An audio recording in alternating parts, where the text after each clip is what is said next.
10 సంవత్సరాలు అయింది మనకు రాష్ట్రం ఏర్పడి. మరి ఈ 10 సంవత్సరాలలో కనీసం ఒక్క అడుగన్నా ముందుకేసావా? ఒక్క అడుగన్నా అభివృద్ధి చెందిందా? అదే మనకు స్పెషల్ స్టేటస్ వచ్చుంటే, ప్రత్యేక హోదా వచ్చుంటే మన రాష్ట్రం ఎక్కడో ఉండేది. పెద్ద పెద్ద పరిశ్రమలు వచ్చేవి, రాజధాని పూర్తయిపోయేది, పోలవరం ప్రాజెక్టు పూర్తయిపోయేది, మాట మీద నిలబడే ప్రభుత్వం ఉన్నా, కేంద్రంలో ఉన్నా పూర్తయిపోయేది. కనీసం రాష్ట్రంలో కనీస నిజాయితీతో ఒక మంచి ఉద్యమం చేస్తున్నా ఇవన్నీ సాధ్యమయ్యేది. కానీ ఆలోచన చేయండి, 10 సంవత్సరాలు అయింది రాష్ట్రం ఏర్పడి, ఇప్పటి వరకు మనం ఒక్కటి కూడా సాధించుకోలేదు. మరి మనం ఏం అభివృద్ధి చెందినట్టు? కనీసం ఈ 10 సంవత్సరాలలో మా రాజధాని ఇది అని గొప్పగా చెప్పుకోవడానికి కనీసం ఒక రాజధాని అయినా ఉందా? 20 లక్షల ఎకరాలకిచ్చే నీళ్ళిచ్చే పోలవరం ప్రాజెక్టు పూర్తయిపోతే పెద్ద పెద్ద పరిశ్రమలు రాకపోయినా మన కాళ్ళ మీద మనం నిలబడేవాళ్ళు, మన రైతులు మన కాళ్ళ మీద వాళ్ళు నిలబడేవారు. పోనీ అదైనా అయిందంటే అది కాలేదు. పెద్ద పెద్ద పరిశ్రమలు వస్తే మన బిడ్డలకు ఉద్యోగాలు వస్తాయి కదా అంటే ఒక్కరంటే ఒకరు, అటు చంద్రబాబు గారైనా ఇటు జగనన్న గారైనా ఒక్క నిజమైన ఉద్యమమైనా చేశారా? ఆ రోజు బీజేపీ పార్టీ చెప్పిన మాట 5 సంవత్సరాలు కాదు 10 సంవత్సరాలు ఇస్తామన్నారు.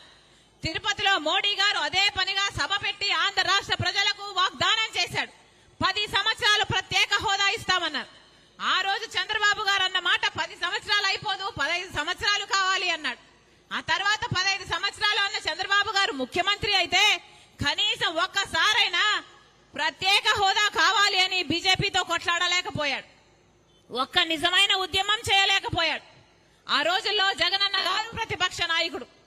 ఆ రోజుల్లో జగనన్న గారు చెప్పిన మాట, నిరాహార దీక్షలు చేశాడు, ప్రత్యేక హోదా ఎందుకు ఇవ్వడం లేదు, ఎందుకు కొట్లాడటం లేదు అని నిలదీశాడు. ఆ రోజుల్లో జగనన్న గారు చెప్పిన మాట, అందరం మూకుమ్మడిగా రాజీనామాలు చేద్దాం, కేంద్ర ప్రభుత్వం ప్రత్యేక హోదా ఎందుకు ఇవ్వదో చూద్దాము అన్నాడు జగనన్న గారు.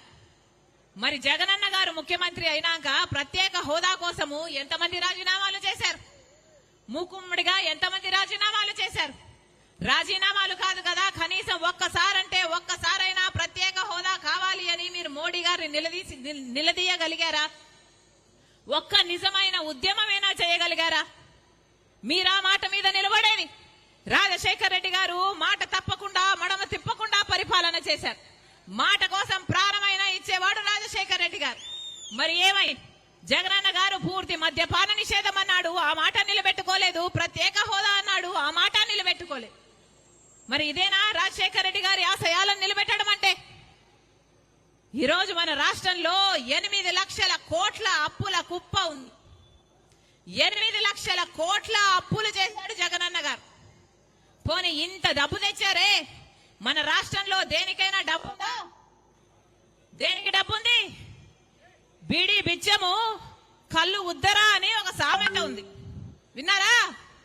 బీడీ బిచ్చం కళ్ళు ఉద్దర. ఈరోజు 8 లక్షల కోట్ల అప్పు తెచ్చారు కానీ దేనికి డబ్బు లేదు.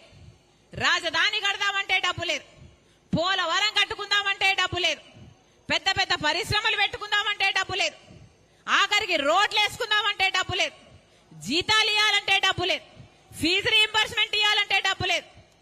ఇదిగో ఇక్కడ అన్నలు ఉన్నారు, వీళ్ళ పెన్షన్ పాలసీ మార్చి వాళ్ళ కడుపులు కొడుతున్నారు, వాళ్ళ జీవితాలను కొడుతున్నారు, వాళ్ళ కుటుంబాలంతా రోడ్ల మీద పడతాయి అని ఎంతమంది ఎంప్లాయీస్ చెప్తున్నారు.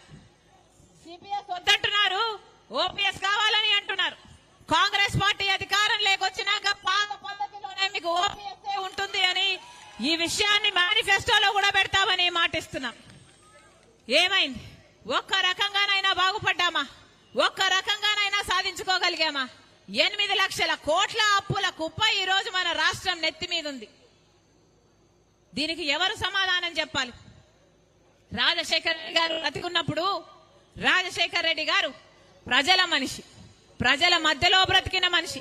ప్రజలకు ఏ కష్టం వస్తే అక్కడికి ఉరుక్కుంటూ వెళ్లేవర్చి రాజశేఖర రెడ్డి గారు. ఆఖరికి రాజశేఖర రెడ్డి గారు చనిపోయింది కూడా ఎలా చనిపోయారు?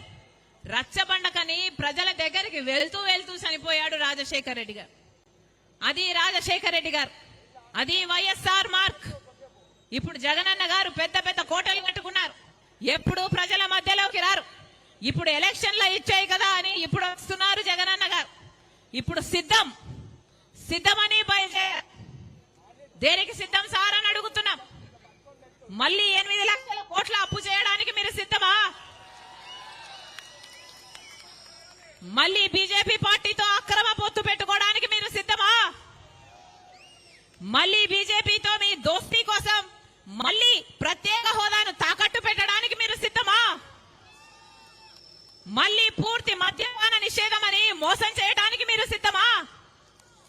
25 లక్షల పేదలకు ఇల్లులు కడతామని మళ్ళీ మోసం చేయడానికి మీరు సిద్ధమా? దేనికి సిద్ధం? మళ్ళీ ఇసుక మాఫియా, శాండ్ మాఫియా, ఇసుక మాఫియా, లిక్కర్ మాఫియా, మళ్ళీ మైనింగ్ మాఫియా దోచుకోవడానికి మీరు సిద్ధమైతే ప్రజలు కూడా మిమ్మల్ని ఇంటికి పంపడానికి సిద్ధం.